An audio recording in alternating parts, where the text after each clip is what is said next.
ব্যাস ব্যাস ব্যাস ব্যাস ব্যাস।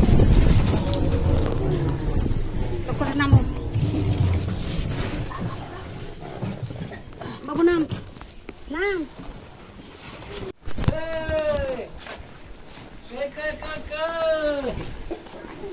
কই দাদু কই?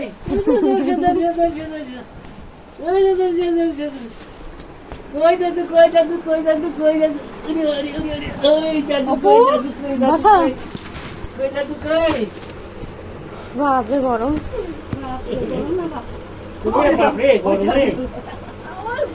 বাবু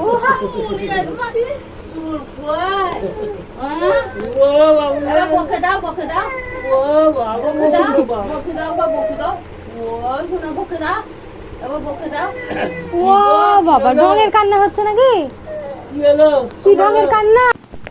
তো যাই হোক বাড়ি এসে দিদা তো এদিক ওদিক মানে প্রথমে তো এত গরম লেগে গেছিলো, আর বেরোবো যতই সকালে বলি না কেন বাচ্চা কাচ্চা নিয়ে একদমই বেরোনো সম্ভব হয় না। তো দেখো এদিকে মায়ের রান্না বান্না কমপ্লিট হয়ে গেছে। কী কী রান্না করেছে ভাবলাম একবার দেখিয়ে দিই।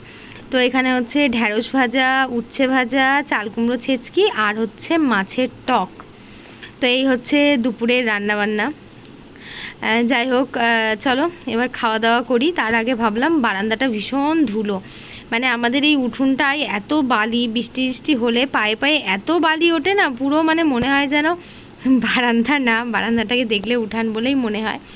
আর তার থেকেও বড় ব্যাপার হচ্ছে যেহেতু আমাদের উঠান থেকে আমাদের বারান্দাটা অনেকটাই উঁচু, সেই কারণে কি হয় বলো তো, বারান্দা শুকনো, প্রচণ্ড শুকনো। দেখো এই যে ঝাড়ু দিচ্ছি কেমন পরিমাণে ধুলো উঠছে।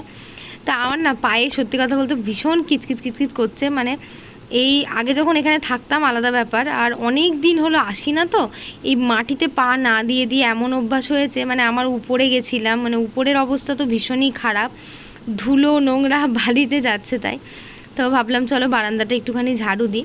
তো মাঝখান থেকে বারান্দাটা ঝাড়ু দিতে দিতে একটা দারুণ ইন্টারেস্টিং ব্যাপার ঘটেছে, যেটা তোমরা একটু পরে দেখতে পাবা। তো এই যে আমাদের একটা পুচকে মানে বসেছিল আর কি সাইডে। তো ওকে আমি বললাম যে বাবু আমি ঝাড় দিচ্ছি, তুমি চেয়ারটা নিয়ে এসে এইদিকে বসো। তো আমার কথা মতো চেয়ারটা নিয়ে এসে এইদিকে বসলো। বসতে বসতে হঠাৎ করে ওর চোখের নজরটা চলে আসে আমার এই ক্যামেরার দিকে। চেয়ারটায় বসেছে, হাতে একটা পিঠ চুলকানো লাঠি নিয়েছে, এই যে দেখতে পাচ্ছ। এবার কিন্তু ক্যামেরাটা দেখেছে। এবার ও দূর থেকে মনে মনে ভাবছে যে কি ব্যাপার, ওখানে মনে হচ্ছে আমাকে দেখা যাচ্ছে। তো ও এবার দেখে নিল যে আমি ঝাড় দিচ্ছি, আমি কিন্তু এদিকে তাকিয়ে নেই। তো ও দেখো উঠে আস্তে আস্তে দেখতে চলে আসলো এখানে যে ব্যাপারটা অ্যাকচুয়ালি কী হচ্ছে। তো এখানে বসে বসে দেখছে। যখন ও ব্যাপারটাকে দেখলো তারপরে আমি ওকে ব্যাপারটা বুঝিয়ে বললাম, তখন বলছে ও আমাকে দেখা যাচ্ছে ফোনের মধ্যে। চলে আসবি তাড়াতাড়ি, দেরি করবি না। ভাত খাবি? তাহলে ভাত খেয়ে যা একবারে। সকাল থেকে কিচ্ছু খাসনি কিন্তু দিদা, সকাল 1টা বাজে, সকাল থেকে তুই কিচ্ছু খেয়ে আসিসনি, কিচ্ছু খেয়ে আসিসনি কিন্তু। আমি ঝাড়টা দিয়ে দিই যে ঠাম্মা ভাত দিই। তো চলো এবার একটুখানি উপরে আসলাম। আর ওই যে বললাম উপরে তো ভীষণ খারাপ, কারণ কালকে হয়েছিল ঝড়। সেই ঝড় বৃষ্টিতে বাইরে ধুলো নোংরা বালি, যা বারান্দাটা দেখতে পাচ্ছ একদম। তো এগুলো আর এখন আমার সত্যি কথা বলতে খাওয়া দাওয়া করে এসে আর এখন ঝাড়ু দিতে ইচ্ছা করছে না। তো আমি ভাবলাম যে চলো চাদর টাদর পেতে একটু মানে গাটা গড়া দিই, মানে কেমন যেন বাসে ট্রেনে আসলে না শরীরটা খুবই খারাপ লাগে। তো ভাবলাম এখন চাদরটা পাতি, মানে আমরা আসলে মা হচ্ছে ঘর বারান্দা ঝাড়ু দিয়ে, উপর ঘরে থাকে সবাই তার জন্য না, কিন্তু ওই ঝড়টা হয়েছে বলে আর সকাল থেকে যেহেতু ধান সিদ্ধ করছে তো ওই জন্য আর আসতে পারিনি। আর আমি হঠাৎ করে এসেছি বলেও ধরো আসেনি। তো সেই জন্য উপরে একটুখানি ঝড়ের জন্য আর কি সকাল থেকে কাজের জন্য করা হয়নি। তো চাদরটাকে পাল্টে দিলাম। আর ছেলেও এদিকে ঘুমাবে, সকাল থেকে ধরো ঘুমায়নি।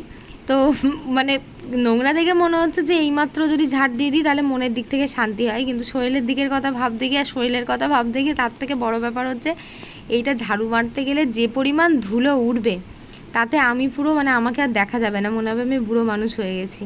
তো আবার এই কাঁচা নাইটি পরেছি, আবার আর সত্যি কথা বলতে আমি বেশি কিচ্ছু আনিনি এবার। আমার জন্য প্লেন 2টো নাইটি এনেছি প্রচণ্ড গরম বলে, কারণ শাড়ি আনলে আবার সায়া ব্লাউজ এটা ওটা অনেক কিছু ক্যারি করতে হবে। তৃষানের একটু বেশি, কারণ ওর জন্য 2-3টে কাঁথা এনেছি। ত্রিধার কিছু জামা প্যান্ট এনেছি। তৃষানের একটু বেশি আনতে হবে, কারণ ও তো বাচ্চা মানুষ, সব থেকে বেশি ওরই আনতে হবে, যেহেতু ওর জামাগুলো খুবই কিউট কিউট একদম ছোট ছোট, তার জন্য ধরো কোনো ব্যাপার নেই। তো এই ঘরটা না এখন একদম ফাঁকা হয়ে গেছে। কদিন আগে শোকেস আলমারি ছিল। তো এমনিতেই ঘরগুলো ছোট ছোট, মাটির ঘর তো খুব বেশি বড় করা যায় না। অনেকের ঘর হয় বড়, বড় হয় না বললে ভুল হবে। তো আজকে দিনটা ভীষণই গরম। ত্রিধার উপরে আমি বারবার রেগে যাচ্ছিলাম আর ওকে বলছিলাম, ও বারবার আমাকে বলছে মা চাদরটা ভালো করে পাতা হলো না, চাদরটা ভালো করে পাতা হলো না। আমি বলছি চাদরটা ভালো করে পাতার চক্করে থাকতে গেলে ভাইটাকে তো শোয়াবো, আমি কখন থেকে ওকে ধরে বসে আছি, একদম ভাল লাগছে না, তুই আগে প্লাস্টিক দিয়ে ওকে আগে শোয়াই, তারপর আমার শান্তি হবে একটুখানি। তো ত্রিধা তো ভীষণই হেল্প করে, কিন্তু মেনলি হচ্ছে ও এখানে আসার পর থেকে আমি ওকে বলেছিলাম যে তুই যদি আমার কথা না শুনিস, রোদে রোদে ঘুরে ঘুরে বেড়াস, তাহলে কিন্তু আমি আর থাকবো না, পরের দিনই চলে যাবো। তো ওর এখন ইচ্ছা একটু বাইরে বন্ধু বান্ধবদের সাথে একটু খুনসুটি করতে যাবে। তো আমি বলছি 1 ঘন্টা একটু ঘুমা, একটুখানি রেস্ট নে। না, ঠিক আছে তাহলে যদি তুমি আমাকে এখন দুপুরে এই রোদের মধ্যে যদি আমাকে বাইরে যেতে না দাও, তাহলে আমি টিভি দেখবো এখন। তাহলে আমি ঠিক আছে, তাহলে এমনি ইয়ে করার থেকে একটু টিভিটাই দেখ। তো রিমোটের ব্যাটারিটা একদমই স্লো হয়ে গেছিলো, মানে খুবই কম কাজ করছে রিমোটের ব্যাটারি, মানে পিছন দিক থেকে একটু লুজ হয়ে গেছিলো। তো যাই হোক আমি এখন চালিয়ে দিলাম টিভিটা, ও বসে বসে এখন দেখো। তো খাওয়া দাওয়া কমপ্লিট। ওই পুচকেটা তো ঘুমালো না কিছুতেই, তো আমি ভাবলাম চলো একটু বাইরের দিকটা একটু ঘুরে ফিরে দেখাই। প্রচণ্ড বৃষ্টি হয়েছে, আর বৃষ্টিতে এই যে আমাদের দেয়ালে যে ঘুঁটোগুলো দেয়া থাকে, এই সাইডের ঘুঁটোগুলো সব পড়ে গেছে, মানে একটাও আর নেই। মানে ওই সাইডটায় গেলে বুঝতে পারবে সব গলে গলে, মানে এত খাটনি হয় গোবরটাকে ভালো করে সেনে তারপরে আবার দেয়ালে দেয়া, এতটা খাটনি পড়ার পরে যখন মানে ঝড় বৃষ্টিতে আর কি সব পড়ে যায়, তখন আরও বেশি কষ্ট লাগে যে খাটনিটাও হলো, আবার সব বিফলেও চলে গেল, জিনিসটাও নষ্ট হলো। তো এদিকে আমাদের পুষ্কর বলছিল কাকিমা আমি টায়ার চালাচ্ছি, তুমি একটু ভিডিও করো। ছোটোবেলায় এই টায়ার কে কে চালিয়েছো বলো তো? আমি কিন্তু চালিয়েছি। আমাদের বাড়ির পাশে একটা সাইকেলের দোকান ছিল, তো ওই কাকুর কাছে অনেক টায়ার থাকতো, অনেকেই বাস্ট করা টায়ার চেঞ্জ করতে আসতো। তো তার মধ্যে থেকে একটা ভালো টায়ার খুঁজে খুঁজে নিয়ে পাড়াতে অনেকজন ছিলাম, এরকম করে লাঠি দিয়ে চালিয়ে চালিয়ে চালিয়ে চালিয়ে বেড়াতাম। এই যে কী একটা শান্তির জিনিস তোমাদেরকে বলে বোঝাতে পারবো না। ছোটোবেলাটা এই যে এখনও পর্যন্ত আমাদের গ্রামের ছেলেপিলে কিন্তু এইরকমভাবে আনন্দ করেই কাটায়। ফোন দেখলেও হয়তো সেই সামান্য একটু আধটু, আমাদের বাচ্চারা যেহেতু ঘরে গৃহবন্দী তার জন্য একটু ফোনটাই বেশি দেখে। তো চলো, এটা হচ্ছে পরের দিন সকাল। সেদিন আর কোনো ভিডিও করা হয়নি, বিকালে যেটুকুনি করেছিলাম। তো সকালবেলায় ঘুম থেকে ওঠার পরে দেখো এদিকে কাজকর্ম হয়ে গেছে। তো আজকে সকাল মানে ভোর থেকেই মায়ের শরীরটা একটু খারাপ, তো বমি করছে, মানে সকাল থেকেই প্রায় 5-6 বার বমি করেছে। তো সেই জন্য আর কি আমার মোটামুটি সকালের কাজ কমপ্লিট হয়ে গেছে। এদিকে মামিরা ধান সিদ্ধ করছে, আর অনেকগুলো হাঁস দেখলাম বলে আমি আবার এদিকটায় আসলাম একটু ভিডিও করতে। বর্ষাকালে না, মানে গরমকালের দিকে বাড়িটা যতটাই, এই শীতকালের দিকে বাড়িটা যতটাই ভালো থাকে সুন্দর থাকে, বর্ষাকালে একদম যাচ্ছে তাই হয়ে যায়। তো মামিদের ধান সিদ্ধ করা হয়ে গেছে, আর এগুলো যেহেতু মুড়ির ধান চটের উপরে ডাইরেক্ট মাটিতে ফেলেনি, কারণ মুড়ির ধানটা একটু বেশি সিদ্ধ করতে হয়। তো মুড়ির ধান যদি ডাইরেক্ট মাটির উপরে দেয় না, একদম কাদা টাইপের লেগে যায়। মানে বেশি কম বলতে একটু ভালো করে বুঝিয়ে তোমাদেরকে ব্যাপারটা বলি, মানে আমি তো বিশাল বড় এক্সপার্ট, আমি কিছুই জানি না, তারপরেও তোমাদেরকে একটু অ্যাডভাইস দিই। তো মেনলি হচ্ছে মুড়ির ধানটা যখন সিদ্ধ করতে হয়, মানে এমনিতে 1 ভাপা 2 ভাপা চাল হয়, আর মুড়ির ধান অনেক মানে একটু আলাদা রকমভাবে সিদ্ধ করতে হয়।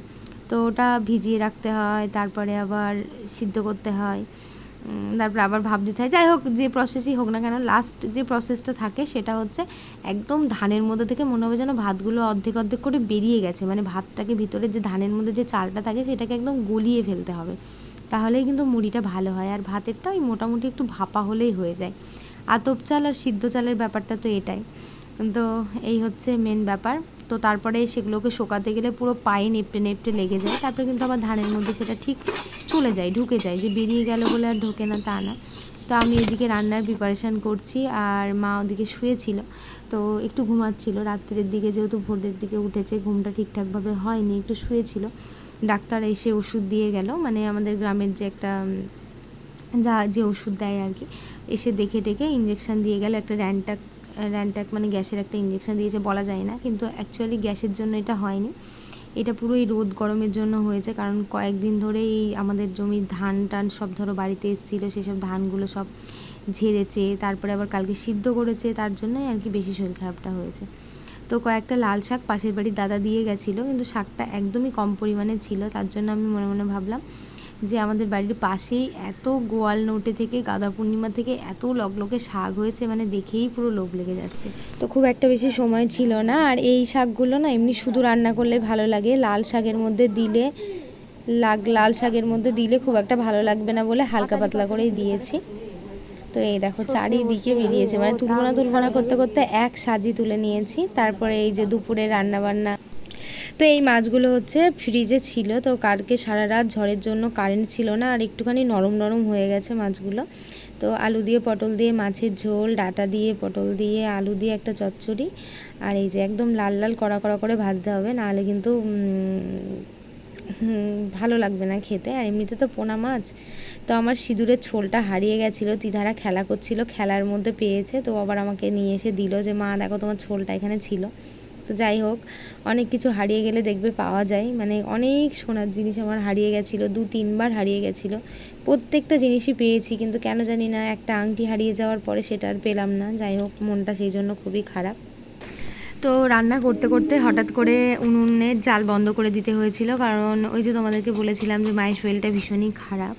তো সকাল থেকে একদমই বমি করা কমছে না, মানে মোটামুটি 5-6 বার মতো বমি করলো। তো শরীরটাও মানে অত্যাধিক রোদে গরমে তাত লেগে গেছে। তো সবাই বললো যে একটু হসপিটালে নিয়ে গিয়ে, আমাদের যেহেতু বাড়ির কাছেই হসপিটাল, মোটামুটি 5-6 কিলোমিটারের মধ্যে, তো একটু হসপিটালে নিয়ে গিয়ে স্যালাইন ট্যালাইন দিলে শরীরটা একটু সুস্থ হয়ে যাবে। তো সেই রকমভাবেই আর কি নিয়ে যাওয়া হলো। মানে মামি গেল, কারণ আমাদের ধরো আমার তো ছোটো বাচ্চা আছে, আমি তো গেলে আর হসপিটালে থাকতে পারবো না, আর বাড়ির দিকটাও ধরো একজনকে দেখতে হবে। তো সেই জন্য ছোটো মামিকে বলা হলো। তো ছোটো মামি আর মা আর দাদা গেছে সঙ্গে। আর এদিকে রান্না করছি আর ভাবছি, মানে ভিডিওটা দেখছি আর ভাবছি যে তোমরা যেমন এই ভিডিওগুলো দেখতে ভীষণই ভালোবাসো, মানে শ্বশুরবাড়িতে আসলে, তেমন যখন এই বাড়ির কথা মাঝে মধ্যেই মনে পড়ে যে কি করছে কেমন, আমিও কিন্তু মাঝে মাঝে এই ভিডিওগুলো দেখি জানো। এখানে আসলেই আমার ব্লগগুলো দেখবে একটু একটু বড় হয়ে যায়, বাড়িতে থাকলে ওই হয়তো 10 মিনিটের মধ্যে হয়, কিন্তু এখানে আসলে একটু বেশি বড় বড় হয়ে যায়। তো যাই হোক, মোটামুটি ওরা গেছে 1 ঘন্টা মতো হয়ে গেছে। তো ওখানে যাওয়ার পরে ফোন করেছিল, অসুবিধা নেই। জানি না অনেকেই দেখেছো কিনা, 22 তারিখ থেকে 1 তারিখ পর্যন্ত বেশিরভাগ মানুষকেই বাইরে বেরোনোর কথা মানা করা হয়েছে, যাদের খুবই দরকার তারা বেরোবে। যেদিন আমি ছেলে নিয়ে কালকে আসলাম, মানে এত পরিমাণে গরম কি বলবো, মনে হচ্ছিলো যেন নিজের দমটা পুরো, নিঃশ্বাসটা পুরো বন্ধ হয়ে যাচ্ছে, মানে এত রোদ গরম তো কি আর করা যাবে, রোদ গরম হলেও কিছু করার নেই। আর তাতে কাঠে রান্না করছি, অর্ধেক বার করে ভুলে যাচ্ছি যে আমার গ্যাসে রান্না করে করে এমন অভ্যাস হয়ে গেছে না, যে জাল দিতে হবে সেটা ভুলে যাচ্ছি। যখন দেখছি গ্যাস মানে আর জ্বলছে না, কড়াইটা কিছু ফুটছে না, তখন আবার জালটা ঠেলে দিচ্ছি। তো এটা কিন্তু রোজকার জন্য না, আমি অনেক কাঠে রান্নার আমার অভিজ্ঞতা আছে, আমি কাঠে রান্না করেছি। কিন্তু আমাদের বাড়িটা একটু আলাদা, আমাদের বাড়িতে ঘষিতে রান্না হয়, তো ঘষিতে না শুধু ওই ঘুঁটো দিয়ে রান্না করা খুব সমস্যা। যদি কঞ্চি দিয়ে রান্না করা হয়, কঞ্চি কি বাঁশ, সেগুলো দিয়ে কিন্তু রান্না করলে কোনো সমস্যা হয় না। কিন্তু এই ঘষি দিয়ে রান্না করতে গেলে আবার মানে একটু জানার দরকার, 2-4 দিন রান্না না করলে বুঝতে পারবো না। তো যাই হোক, সবাই খুব ভালো থেকো, সুস্থ থেকো, সাবধানে থেকো। নেক্সট একটা ভিডিওতে দেখা হবে। Tata, bye bye, love you all.